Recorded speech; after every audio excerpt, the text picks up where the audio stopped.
नमस्कार। राजनीति अपने आप में कई मोड़, कई पेच, कई तरह के कह सकते हैं कि अपने अंदर समेटी हुई होती हैं। ऐसी चीज़ें जिसको देखना, जिसको समझना किसी के लिए भी आसान बात नहीं होती, इसीलिए इसको राजनीति कहा जाता है। दरअसल हम बात उत्तर प्रदेश की कर रहे हैं, जहाँ पर कल की ही बात है, जहाँ मायावती ने बाकायदा अपने कह सकते हैं पहले प्रत्याशी का नाम अनाउंस कर दिया और ये नाम जो था जालौन के माधोगढ़ सीट से आशीष पांडे का रहा, उनको प्रभारी बनाया गया है। लेकिन जो बीएसपी की परंपरा होती है कि प्रभारी अगर बनाया जाता है चुनाव की तारीखों के ऐलान से पहले, उन्हीं को प्रत्याशी भी बना दिया जाता है। लेकिन इस खबर के बाद एक और बड़ी खबर उत्तर प्रदेश से और खासकर मायावती के लिए कहीं ना कहीं बड़ा झटका साबित होती हुई दिखाई पड़ सकती है, क्योंकि इनकम टैक्स डिपार्टमेंट जो है वो अब मायावती के जो एकमात्र विधायक नजर आते हैं उत्तर प्रदेश में, बलिया से उमा शंकर सिंह, उनके घर पे आईटी की रेड पड़ती हुई दिखाई पड़ रही है। और ये बताया जा रहा है कि सुबह से ही ये जो छापेमारी है ये चलती हुई दिखाई पड़ रही है। तमाम तरह से जो कह सकते हैं छानबीन चल रही है, तमाम तरह से घर में तलाशी का अभियान चल रहा है, छापेमारी चल रही है। अब इसमें क्या मिला है क्या नहीं मिला है इसको लेकर पुख्ता तो नहीं कहा जा सकता, लेकिन हाँ ये जरूर कहा जा सकता है कि सुबह से ही लगातार ये छापेमारी चलती हुई दिखाई पड़ती है। और उमा शंकर सिंह का जो मकान है लखनऊ में गोमती नगर में, वहां पर पूरी तरीके से ये छापेमारी चल रही है। इसमें इनकम टैक्स की टीम जो है वो रेड मार रही है। इसके अलावा बताया जा रहा है कि भारी मात्रा में, भारी तादाद में वहां पर पुलिस सुरक्षा व्यवस्था के भी तगड़े और चाक चौबंद जो इंतजाम है वो किए गए हैं। अब ये छापेमारी किस लिए हो रही है, क्या वाकई में कुछ बहुत गहन और ऐसा कुछ छुपा हुआ है जिसको आईटी जो है वो बाहर लेकर आने वाली है, या फिर जो अब तक कहा जाता रहा है कि क्या जो एजेंसियां हैं, क्योंकि लगातार जो विपक्षी दल हैं वो सत्ता पक्ष पर आरोप लगाते रहे हैं कि वो एजेंसियों के सहारे डरा कर, धमका कर या एक तरीके से खौफजदा करके इस तरह की छापेमारी करके अपना जो है वर्चस्व बनाए रखना चाहते हैं। और आप देखेंगे चाहे आम आदमी पार्टी की बात करें, चाहे कांग्रेस की बात करें, सपा की बात करें, आरजेडी की बात करें, सभी का ये कहना है कि जो सरकारें हैं, जो सत्ता में बैठी हुई सरकार है, वो कहीं ना कहीं डराने की राजनीति करती हुई दिखाई पड़ती है। और अब जबकि मायावती को लेकर हम बात कर रहे हैं तो जाहिर बात है कि मायावती उत्तर प्रदेश में इन दोनों काफी ज्यादा एक्टिव दिखाई पड़ती हैं। और बीते दिनों जिस तरह से हमने बात भी कही कि मायावती से पूछा गया कि भाई क्या आप गठबंधन में जाना चाहते हैं, क्या गठबंधन में चुनाव लड़ेंगे, लेकिन मायावती कहती हैं कि नहीं, हम गठबंधन में नहीं जाएंगे, क्योंकि चाहे बीजेपी हो, चाहे कांग्रेस हो और चाहे सपा हो, सब लोग जो हैं वो बाबा साहब की विचारधाराओं के खिलाफ नजर आते हैं, बाबा साहब अंबेडकर की विचारधारा को रोकना चाहते हैं, इसीलिए हम इन दलों के साथ में नहीं जाएंगे। मायावती ने तो यहाँ तक कहा कि हम एकला चलो की जो नीति हमारी है उसके ऊपर चलते हुए दिखाई देंगे। और इसी वजह से उन्होंने किसी के साथ में भी गठबंधन करने से इनकार कर दिया था। लेकिन जो खबर कल सामने है, जहां पर ये बात निकलकर सामने है कि भाई मायावती जी जो हैं वो अब एक बड़ा पॉलिटिकल फैसला करती हुई दिखाई पड़ रही है, क्योंकि तमाम जो पार्टियां हैं वो अपने अपने हिसाब से समीकरण साधने का काम कर रही हैं, समीकरण बनाने का काम कर रही हैं, घटाजोड़ करने में लगी हुई हैं, सीटों का जो एनालिसिस होता है वो करने में लगी हुई है। लेकिन यहाँ पर मायावती ने आनन फानन में एक बड़ा फैसला करते हुए जालौन से कि जो विधानसभा सीट है जालौन की, वहां से माधोगढ़ विधानसभा से उन्होंने ब्राह्मण कह सकते हैं नेता पर एक बड़ा दांव चलते हुए, जिनका नाम है आशीष पांडे, उनको इस सीट का प्रभारी बना दिया। यानी कि सबसे पहली बात की मायावती अब तक दलित वोट बैंक की राजनीति के लिए जानी जाती थी, लेकिन उन्होंने जिस तरह से इस बार फिर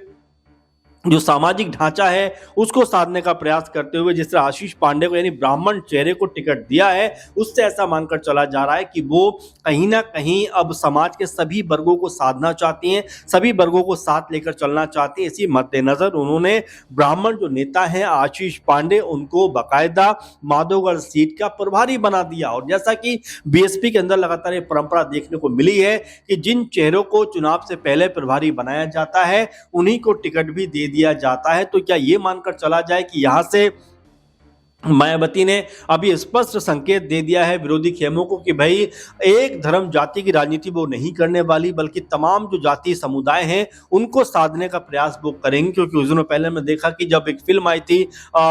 पंडित के नाम से और उस बात को लेकर भी उन्होंने कहा था कि जिस तरह से पंडित का अपमान किया जा रहा है, ब्राह्मण समुदाय को निशाना बनाया जा रहा है, और वो अपने आप में बताता है कि ये कहीं ना कहीं किसी समुदाय का अपमान है। उन्होंने तुरंत इस को के ऊपर बैन लगाने की बात की थी। तो ये अपने आप में बताता है कि मायावती जो है वो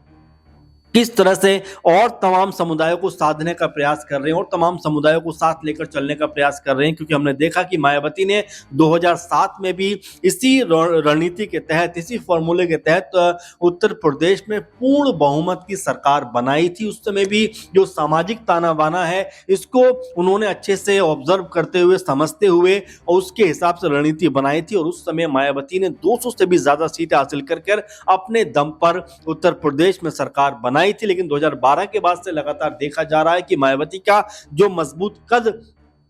राजनीति में था उसमें काफी हद तक कमी आई। लेकिन बीते एक साल से लगातार मायावती अपने आप को एक्टिव किए हुए हैं। खासकर उत्तर प्रदेश के लिहाज से देखा जाए तो लगातार अपने आप को जो है अपनी पार्टी को मजबूत करने में लगी हुई है। कुछ दिनों पहले उन्होंने जो है बड़ी एक कह सकते हैं कि जनसभा को भी संबोधित किया था। इसके अलावा ऐसा भी लगा कि आजम खान भी क्या उनकी तरफ जा सकते हैं, इसको लेकर भी बातचीतें खूब होती हुई दिखाई पड़ी। और साथ में उन्होंने कह सकते हैं कि जो अब तक दलित और मुस्लिम वोट बैंक के सहारे अपनी राजनीति को आगे बढ़ाया, उसमें एक बार फिर क्या वो ब्राह्मण समुदाय को भी अब साधने का प्रयास करती हुई दिखाई पड़ सकती हैं या पड़ रही हैं, क्योंकि जिस तरह से उन्होंने सबसे पहले जालौन की माधोगढ़ सीट से जो आशीष पांडे को जो है प्रत्याशी बनाया है, एक तरीके से कहें तो वो भी काफी चर्चाओं में बन रहा है। लेकिन इन सब के बीच उमाशंकर सिंह जो बीएसपी के विधायक हैं, उनके ऊपर जिस तरह शिकंजा कसने का प्रयास यहाँ पर किया जा रहा है, आईटी की रेड उनके घर पे पड़ी है, उसको लेकर भी क्या कोई अब ये पॉलिटिकल कह सकते हैं कि कोई दबाव बनाने का प्रयास मायावती के ऊपर हो रहा है, इसको लेकर हो सकता है कि बीएसपी की तरफ से कोई जो है मैसेज या कोई बयान निकलकर सामने आता हुआ दिखाई पड़े, क्योंकि चुनाव होने में अभी एक साल का वक्त बचा है। अब ऐसे में जहां मायावती काफी ज्यादा एक्टिव दिखाई पड़ रही थी, काफी ज्यादा कह सकते हैं कि मजबूती के साथ में आगे बढ़ने का प्रयास कर रही थी, क्या उसको ही रोकने का या एक तरीके से उसको कम करने का प्रयास यहाँ पे किया जा रहा है? क्योंकि जैसा मैंने कहा कि चाहे आम आदमी पार्टी हो, चाहे आरजेडी हो, चाहे कांग्रेस हो, सब एक सुर में ये बात कहते हैं कि जो सरकार है, सत्ता में बैठे हुए जो लोग हैं, वो हमेशा ईडी और सीबीआई का इस्तेमाल अपने फायदे के लिए करते हुए नजर आते हैं, लोगों को डराने दबाने का काम करते हुए दिखाई पड़ते हैं। 2024 में भी कहा गया कि मायावती को इंडिया गठबंधन ने लगातार बुलाया, लेकिन मायावती उस तरफ नहीं गई। जब परिणाम सामने आए तब ऐसा लगा कि 16 सीटें जो रही, 16-17 सीटें वो बीजेपी को मायावती के चुनाव में जाने की वजह से मिली, क्योंकि ये सीटें अगर मायावती कह सकते हैं इंडिया गठबंधन में होती तो बीजेपी के लिए जीतना मुश्किल हो जाता। तो इसी तर्ज पर क्या यहां पर देखा जा रहा है कि मायावती जो है